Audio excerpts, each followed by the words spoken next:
Sadgurunath Maharaj Ki Jai, and welcome to Jagadambe Reads the Holy Books of India, Ramayana 355. As you may remember, Lakshman got shot, and Hanuman picked him up and brought him back to Rama. The Shakti left the chest of Lakshman and went back to Ravana.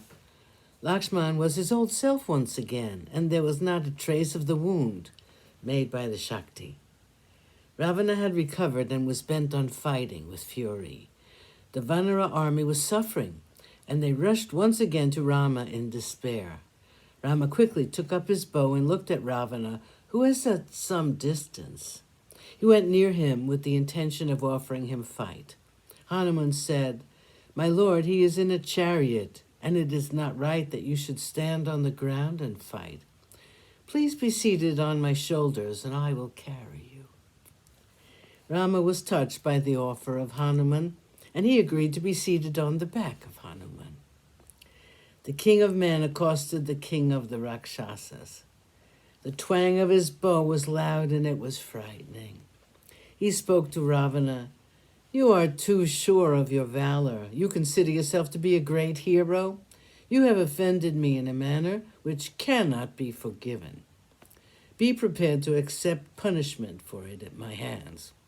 You are now in front of me, and we are going to fight. Let me tell you that neither Indra, nor Yama and Surya, nor even Brahma, Agni, or Lord Mahadev will be able to save you from my wrath. You may try to hide yourself in the four quarters or anywhere else, and yet you will not be able to escape from me and my anger. My brother, whom you hurt with your Shakti, will prove to be the death of you, and your wives and your sons. Perhaps you have been told about it, or you may not. I destroyed the entire place by name Janasthana, and not one of your men could escape the arrows from my bow. I will show you how I achieved it." Ravana could not brook the words of Rama. He took up his bow, and his arrows were aimed at Hanuman, who was carrying Rama. But contrary to his expectations, the glory of Hanuman did but increase with the onslaught. Rama was terribly angry with the behavior of Ravana. He broke his chariot, and the horses were killed, and the charioteer was hurt, with sharp arrows feathered that he dispatched.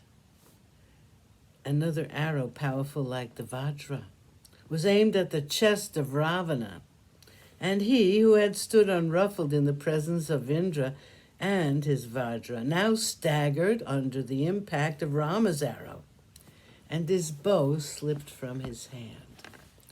Rama saw him reeling and quickly took another arrow, which had a crescent-shaped head, and with it he hit the golden crown of Ravana, which fell down broken. Rama looked at the king of the Rakshasas, who was without his bow, who had lost his splendor, who had been insulted because of the broken crown, who had suffered indignities at the hands of Rama.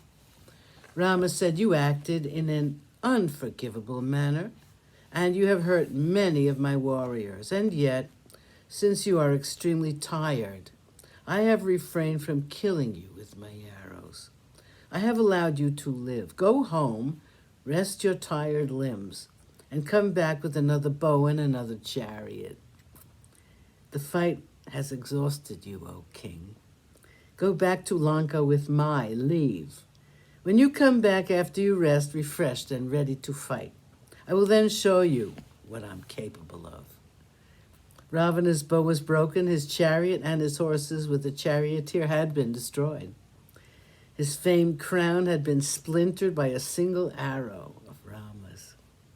He had been hurt abominably by the many arrows, and his pride had been humbled.